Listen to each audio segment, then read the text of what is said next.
Welcome to This Explainer. Today, we're unpacking a fascinating and honestly incredibly common human experience. We're going to explore the hidden psychology behind why we sometimes act as the absolute biggest obstacles in our own lives, keeping ourselves stuck in these frustrating, seemingly endless cycles. So if you've ever felt like you're fighting a losing battle against yourself, well, you are definitely in the right place. Okay, let's dive right in. Picture this. You fully commit to a healthy diet. You do all the meal prep, you're feeling great, but then out of nowhere, you find yourself pulling into the drive-thru. Or maybe you desperately want to start a business or get that big promotion, but you procrastinate until the opportunity completely passes you by. Why on earth do we consistently destroy our own success? Why do our actions wildly contradict what we actually want? To answer that, we're drawing insights directly from Brianna Wiest's powerful book, The Mountain Is You. Wiest uses the mountain as this brilliant metaphor for the intense conflict happening right inside of us. Just like a physical mountain forms when two massive tectonic plates crash into each other, your personal mountain arises from coexisting but totally conflicting needs. It's essentially the clash between your conscious desires, which you think you want, and your unconscious fears, which, as it turns out, are quietly pulling the strings. All right, let's hit section 1, the illusion of self-sabotage. We need to start by completely shattering a massive misconception about what this behavior actually is. Now, this is a total paradigm shift. On the surface, self-sabotage looks like pure laziness, right? Or maybe a lack of willpower. But that's a myth. The reality is actually wild. Self-sabotage is a highly intelligent, albeit totally outdated survival mechanism. You aren't actually trying to hurt yourself. Your subconscious is desperately trying to protect you. It's a maladaptive coping mechanism designed to keep you safely away from the unfamiliar by fulfilling an unconscious need you probably don't even realize you have. A really fascinating example of this comes from the famous psychoanalyst Carl Jung. When Jung was a kid, he fell and hit his head at school. He hated school, and right after getting hurt, this little thought crossed his mind. Maybe I won't have to go back. Almost immediately, he developed these random, uncontrollable fainting spells. His subconscious literally invented a physical symptom to protect him from the uncomfortable reality of going to class.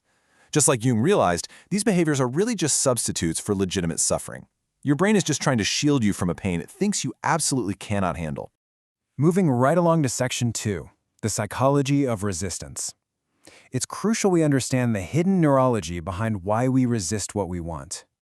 So why does getting what we want feel so terrifying? Well, we think getting our goal equals lasting happiness, but neurologically, that's just not how it works. Look at the research on dopamine, the desire hormone. Dopamine actually plummets once we acquire our goal. It gives us the thrill of the chase, not the joy of having. So when you finally land that dream job or amazing relationship, the excitement drops off and boom, you suddenly shift into this terrifying fear of losing what you just gained. And that makes you want to unconsciously push it away to avoid the potential heartbreak. And honestly, this perfectly explains why we constantly worry even when life is great. The human mind is anti-fragile. What that means is it actually requires adversity to function at its best. Think of it like an immune system that needs exposure to germs to stay strong. If you lack real, tangible challenges, your mind doesn't just kick back and relax, it literally invents irrational fears to prepare for worst-case scenarios. It keeps you on high alert because your brain is built for surviving in the wild, not for chilling on the couch. All right, that leads us perfectly into section 3, hitting your upper limit, where we'll look at the invisible ceiling over happiness. Psychologist Gay Hendricks came up with this brilliant term, the upper limit. Basically, it's your absolute maximum tolerance for feeling good.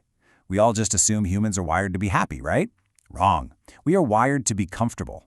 Anything outside of our familiar baseline, even something amazing, like making more money or falling in love, feels completely foreign and therefore super threatening to the subconscious mind. When things get too good, we literally trip an invisible wire. So what does hitting that limit actually look like? Well, we unconsciously normalize destructive behaviors just to bring our happiness levels back down to a comfortable, familiar baseline. You might see uprooting, where you're constantly moving or switching jobs so you never have to truly settle in and succeed. Or perfectionism, which, let's be real, isn't about high standards, it's just a clever way to avoid finishing work out of a fear of judgment. Leaving your space totally disorganized creates a physical chaos to distract you. And constantly being endlessly busy ensures you're always just one step away from facing your true potential. Let's transition into section 4, decoding your hidden triggers. It is time to crack the code on these sabotaging actions. I want you to take a close look at this matrix because our triggers are actually diagnostic guides pointing us toward ultimate freedom. Notice how every single frustrating behavior is secretly your mind screaming for a fundamental, unfulfilled need.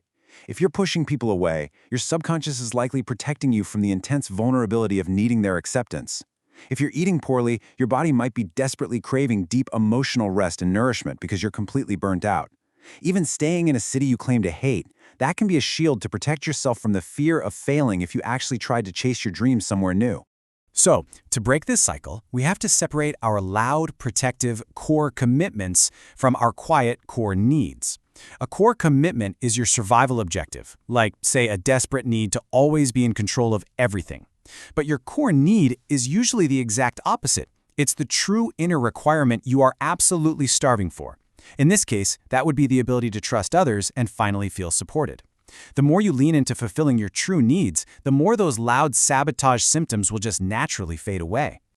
All right, bringing it home with Section 5, building emotional intelligence. To finally conquer the mountain, we have to shift out of survival mode. You know, emotional intelligence actually starts with our biology. It's a fact that tiny traumas literally rewire our brains. Look at the structural changes here. The amygdala gets bigger, basically locking us into a state of heightened panic and overthinking.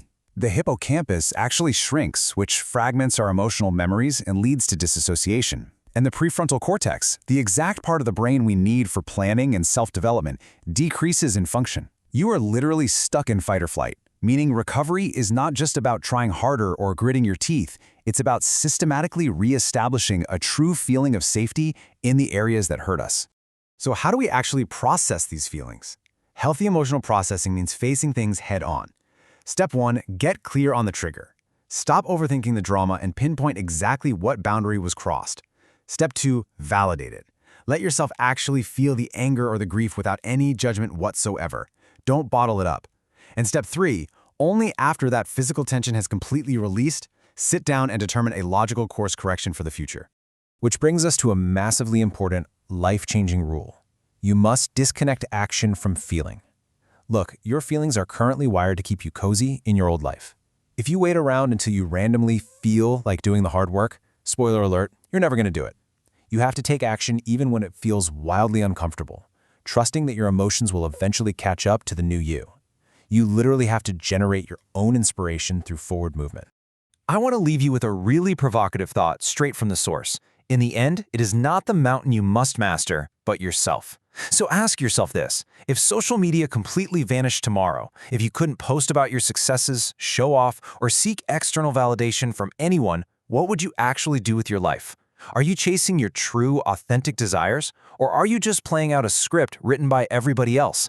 Because once you strip away the performance, you finally uncover your true needs. And when you know what you truly need, well, that's when you're finally ready to climb your mountain. Thanks so much for joining us for this explainer, and we'll catch you next time.